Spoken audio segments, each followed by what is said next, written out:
The Diamondbacks were handed their first series loss since the Dodgers in what was a very strange series, to say the least. But is this a sign of more to come, or is this the low point in the season?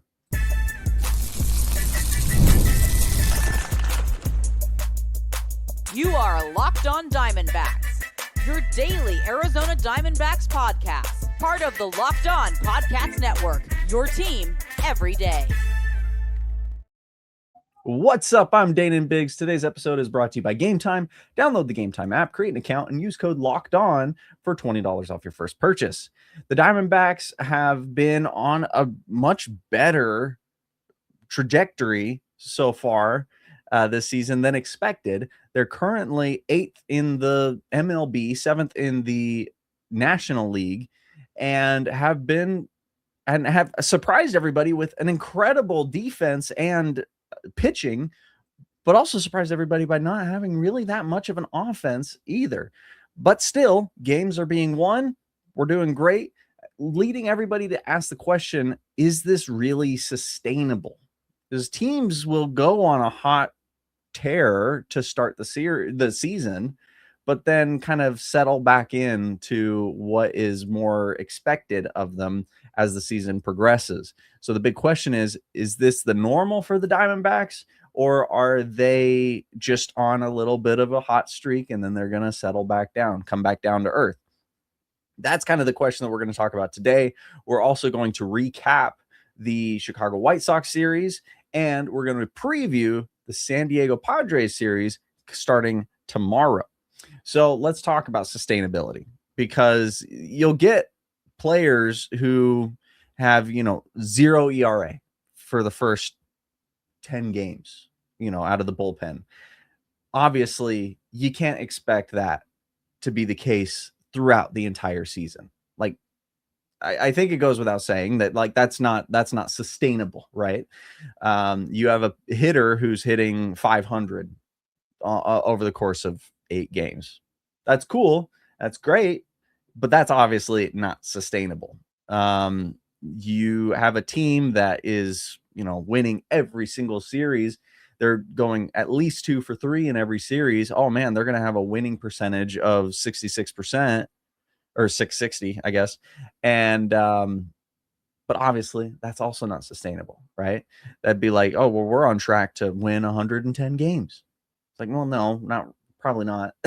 but we're on a hot streak right now. Let's ride it and let's keep going. But that's not sustainable. So what makes a sustainable team versus a not sustainable team? I think the answer to that lies in the mechanics. It lies deeper than just the numbers. You have to, you watch them, you kind of get a feel for, how they're performing. Somebody like Zach Gallen, for example, he's done a pretty good job up till now. Not perfect, and he's had his game, his not so great games, but he's got an ERA of 3.51 over 5 games, 25 innings pitched. Not a bad start. And if you go into his game breakdown, you see, well, his first start against the Dodgers, he gave up 4 runs. Okay. But outside of that, that was his worst game. Every other game, it's been 0, 1, 3, 2 earned runs over more than 5 innings. So he's definitely like showing up, and he's doing a good job. He's eating up innings, and he's mitigating the damage. Mitigating, is that the right word? I actually don't know. Sorry, Dad, if you're listening. But the thing you look at is when you're actually watching him play, he gets barreled up all the time. I don't know if that's a good way to say that either, but you know what I mean. He gives up hard hit balls all the time, and it feels very like it feels like he's just kind of lucky that he's not giving up more base hits and more earned runs. And so for me, I look at him and I go, I don't really know how sustainable Zach Gallen is. He's kind of making me a bit nervous. He currently has a whip of 1.48 hitters that get a hit or a walk per inning. 1.48. That's the highest he's ever had in his career. Again, early in the season, so that probably will go down. But the batting average against him is currently over 300. It's 307. So that is not wonderful. But, he's only lost one game, and that was against the Dodgers. He lost his first game, and since then he hasn't lost a game. So according to, the surface level numbers, he's fine. But if you dig deeper, you see, maybe, but maybe not. I don't know. But then, I think Eduardo Rodriguez, Michael Soroka, I feel more confident in them because their backup numbers, I guess, if you dig a little deeper, are much better. And when you watch them pitch, they're like, Rodriguez gets a lot of contact, but they're all ground balls and pop flies. That's good. That's what we want from a pitcher like that. If he's not going to throw 100 strikeouts or 300 strikeouts in a season, get in and get out of the inning quickly, induce double plays when you do make mistakes, things like that. So that's all good. Of course, I don't have a crystal ball, so I can't tell you how he's going to do for the rest of the season. But then you have Michael Soroka, who has a whip of 1.16. He has 4 wins. I was very upset that he didn't get his 5th win yesterday. I was really rooting for that. I don't usually root for pitchers to get wins or losses. I don't really care. But I was really hoping to get his 5th win yesterday. But in 5 games, he's pitched 27 innings. In 27 innings, he has 34 strikeouts. He has multiple 10 strikeout games. And again, that whip, very low. So, I mean, his numbers are looking pretty solid, not just the surface level ones, but when you dig deeper, it looks pretty good. But then we have games like the one against Ryan Nelson, against Toronto. We have the game against Merrill Kelly, where we just get blown up, and that's rough, which we'll talk about that a little bit more in the next segment. But Merrill Kelly is still coming off of injury. He had a good outing, his first outing, but he even said after, he's like, I didn't feel good. I didn't feel like I had it there. And probably was kind of just getting lucky with how that game went. But this last game, I think it was a bit more of what he was. It was more more illustrative of what he was feeling, probably. So I'm hopeful that this is not the Merrill Kelly we can expect, but the low point for Merrill Kelly. But 8 earned runs in 2 innings was a rough one to watch for sure. Anyway, now we look at the offense, though. Vargas is the hottest hitter in baseball right now. Is that sustainable? I don't know that it is. I would love it to continue to be the case, but he, I don't know how sustainable it is to, expect him to get a base hit every single game this season and to continue having a 357 batting average the entire season, an OPS over 1. I don't know how realistic that is. I would love to see it happen, but again, don't expect it, because I think we'll get disappointed when, he kind of levels out a little bit.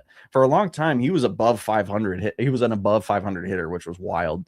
Jose Fernandez, another one who's been really reliable and who's been really good. He's batting over 300 right now, 309 with an OPS of 755. He got 2 home runs in his debut, and so a lot of people online are like, oh my gosh, he's projected to have 300 home runs this season. Obviously that's not going to happen, but those were his only home runs so far. So when a rookie comes up, oftentimes the book isn't quite out on them yet. They do really well. We saw that with Blaze Alexander. They do really well, and then they kind of come back down to earth, and then they have to kind of work their way back up. I'd love for Jose Fernandez to be one of the rare cases, which it does happen, where they come in and they're hot and they just get better. Like, they just keep that up.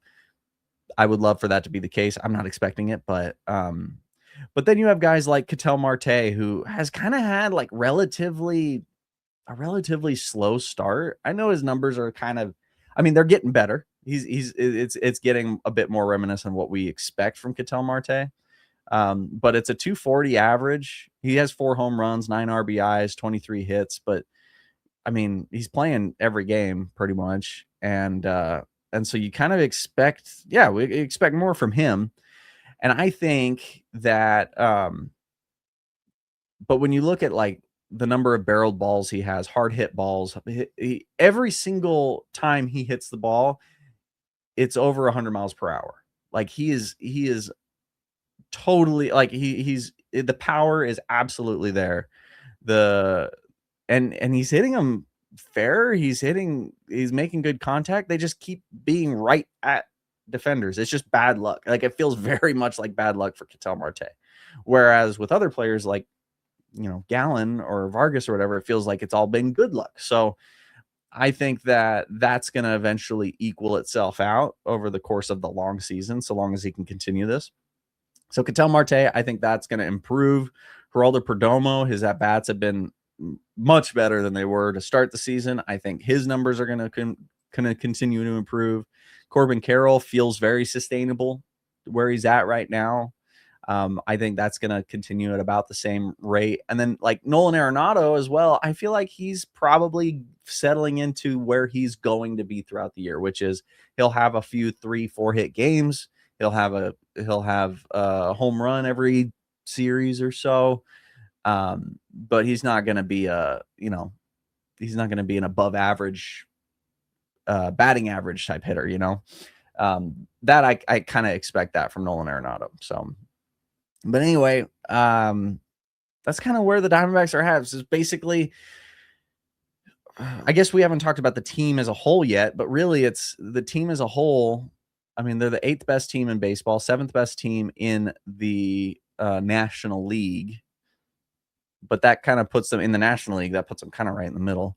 But they're 3 wins above 500. And if they can stay above 500, then phenomenal. But I think this Padres series is going to be very telling and about kind of where they're at, because we're going to talk about this in the 3rd segment today, but we're going to expect a lot of offense from both teams in this series. And so if they're able to, there's a few directions that can go, and we'll dive into that here in a minute. But for now, let's go ahead and take a short little break, and then we will talk about the White Sox series that just finished up and hear my thoughts on that.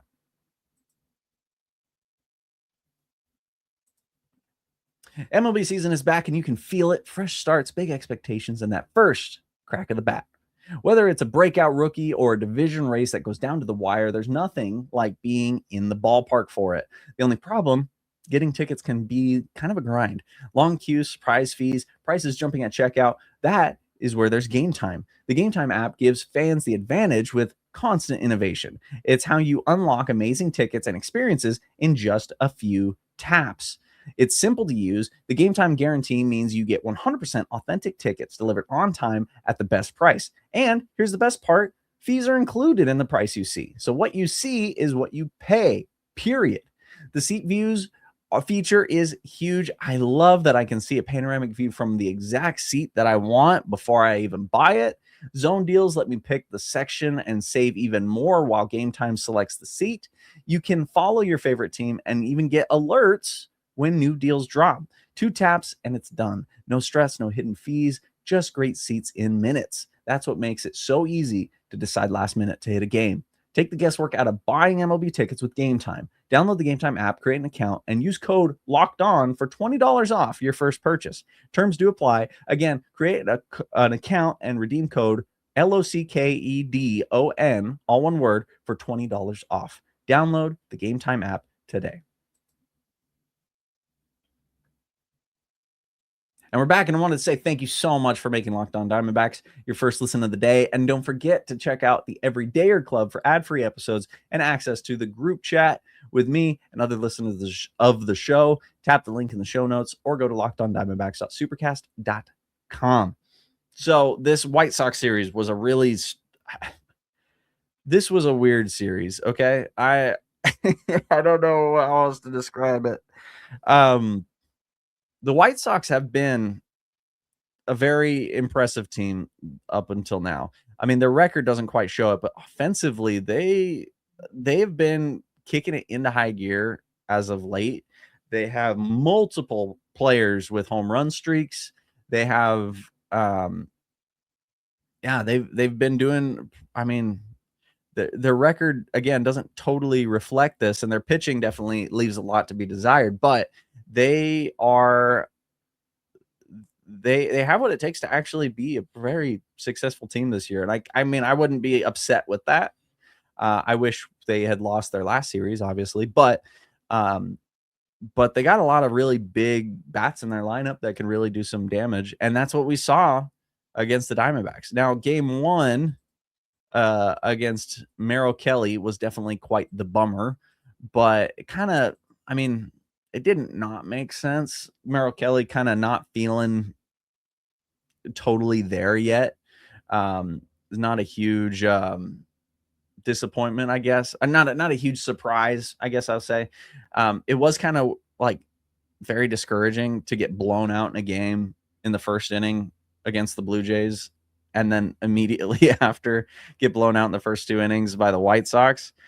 But the game starts on a single, a walk, a double, a sac fly, a triple to clear the bases. And then that was the inning. So we're like, okay, well, at least it's just 4-0, not more. Ketel Marte was able to, okay, well, let's answer right back. Ketel Marte gets a single, Perdomo walks, and then double play. Okay, never mind. And then the second inning, we get 2 outs right out of the gate. And so it's like, okay, we're looking fine. And then home run, 3 back-to-back home runs, which, put us down 7-0. And then from there, that was pretty much the game. Merrill Kelly did end up pitching into the 5th inning where he walked a batter, gave up a single, and then Taylor Clark came in to get the rest of the inning, but did give up one of those inherited runs on a sac bunt, and then that was the 5th. Alek Thomas got a home run, which was good. We're happy to see him finally get his first home run. Hopefully that's the first of many. And then Vargas got a home run in his final at bat after the Diamondbacks gave up an additional 3 runs, which that was Ryan Thompson. Which Ryan Thompson, speaking of sustainability, that's one where you're like, well, on the numbers, he had 0 ERA, right? It's like, well, yeah, but not exactly. Like he does have a 0 ERA, but that one is kind of like it was gonna catch up to him. Gives up a 2-run home run, gives up another walk, and then James McCann comes in to just kind of finish out the game. James McCann, pretty okay outing. 0 earned runs from James McCann. So there you go. He's getting better. That's good. Much better than his last start. He may be a bullpen arm after all. But the thing about that, outside of Ryan Thompson, the bullpen did the job. They didn't give up any additional runs. Taylor Clark did a good job. Loaiska did a really good job. He gave up only 1 hit. Did give up another walk though. Ginkel, clean inning. So, and then McCann, clean inning, so yeah, outside of starting pitching with that game, kind of similar to the game 3 against the Blue Jays, the bullpen held it together fairly well. So, not a ton of complaints there. Where I will complain is in the offense. The Diamondbacks weren't able to get anything going. And, they were 2 for 12 with runners in scoring position, stranded 8 runners on base, and 4 of those were runners in scoring position. So that definitely wasn't swell, but we had a double from Arenado, we had a triple from Perdomo, we had 2 home runs. So like the opportunities were there, it just didn't end up happening, we grounded into 2 double plays. Like that's rough. And so our offense didn't really show up this game, but I'm happy to say that it did show up the next game. The next game, we ended up scoring 11 runs. We won 11-7, which Rodriguez did give up 2 runs early in the first. He gave up 2 more throughout the game. So not the best outing from Eduardo Rodriguez, which is a little bit worrisome because his last outing before this also wasn't super great. But the Diamondbacks were able to show up, score 4 runs in the first on a pretty the second. Geraldo Perdomo hit another triple to start the game, but nothing happened there. And then the second, Fernandez walked. Arenado got a single. Vargas hit a 3-run home run. And then we were able to leg out another run. Marte got a double, and then Corbin Carroll knocked him in with a single. So that's good baseball right there. They got 3 runs on a home run, and they were still able to get more. And then after that, like, Geraldo Perdomo got on base with the bunt. Like, yeah, great baseball. Great offense right there. And then the game just continued. In the third, they scored 2. In the fourth, they scored 2. In the sixth, they scored 2. In the seventh, they scored another one. So they just kept going. Now, the White Sox definitely made it interesting. They kept scoring as well. They scored 1 in the third, 1 in the fourth, like I mentioned. So by the time Rodriguez left, the game was 8-4. But then they scored again in the sixth, again in the seventh. And then Sewald was able to hold them in the ninth, keep them from scoring anymore after that. So we did end up coming away with the win. We out-hit them 16-11.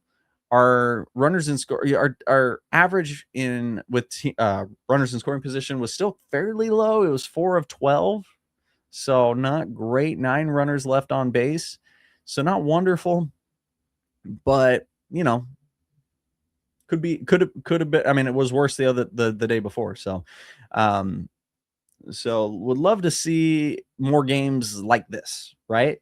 And so we go into game 3, and I'm kind of hoping for another one just like that, right? Well, that's not at all what we got.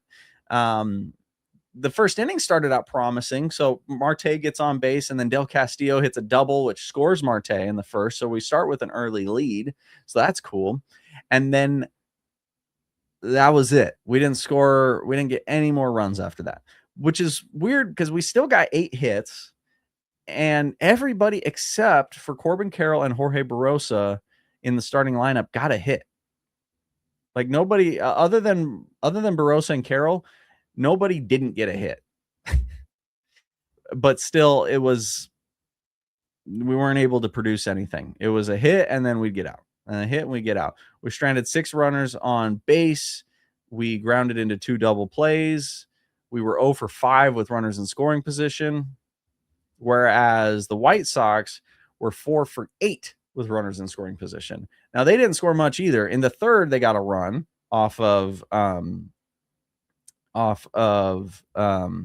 man, my brain has stopped working.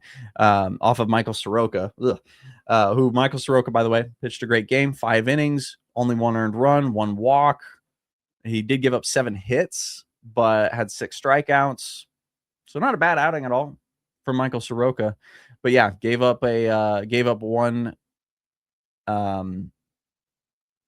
run, but managed to end the inning. He did get in a little bit of trouble in this inning, in the third inning. He loaded the bases with only 1 out, but managed to induce a double play, so that was good. And then the top of the ninth comes around. It's still 1-1, and as soon as they put in Paul Sewald, here's the thing: there is Paul Sewald, and then there's no save situation Paul Sewald. If it's a save situation, currently, Paul Sewald is perfect. He has given up 1 hit in save situations. And he's had, hold on, I had this pulled up and then I closed it. In save situations, Paul Sewald has not given up a single run, and he's only given up a single hit.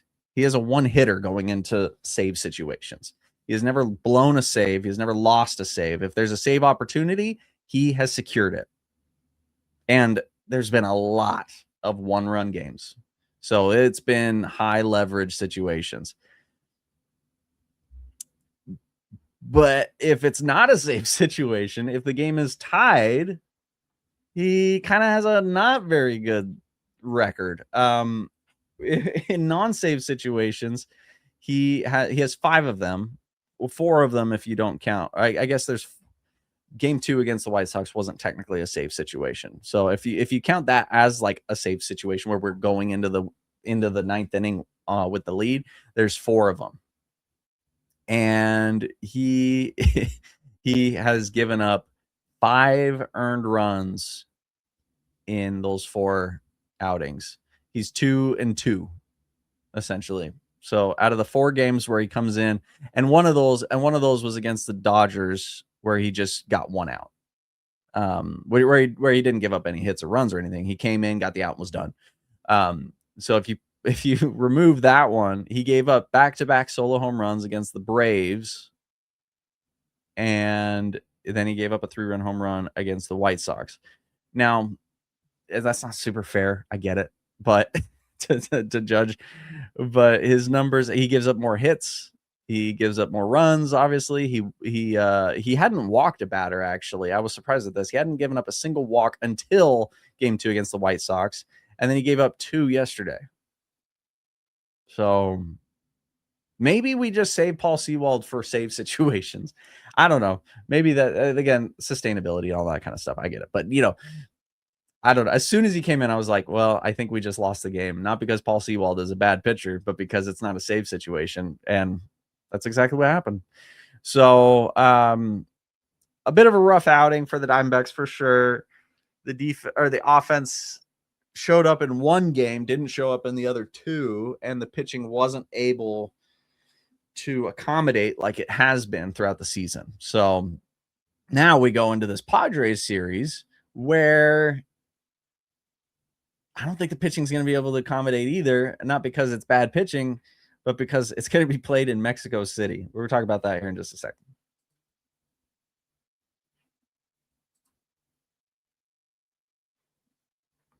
All right, now this Padres series is going to be it should be a lot of fun.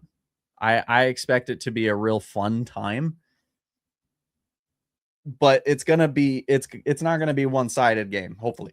Now, this could go a couple different ways. First of all, I should say Mexico City is 2,000 feet in elevation higher than Coors Field, which is crazy high elevation, and it's a mile high, for crying out loud.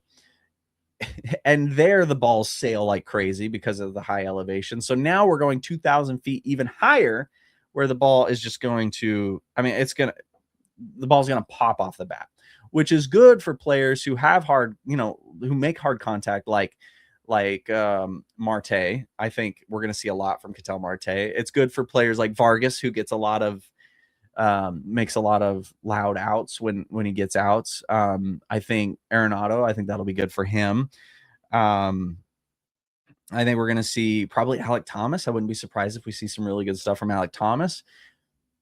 But the thing is we're going to see a lot from the Padres too. They are a home run team, and they're going to hit a lot of home runs. So our pitching is going to have to accommodate for that. And the other thing is, because of the high elevation, it's going to be harder to throw breaking balls. Breaking balls don't break as much when you're in high elevation.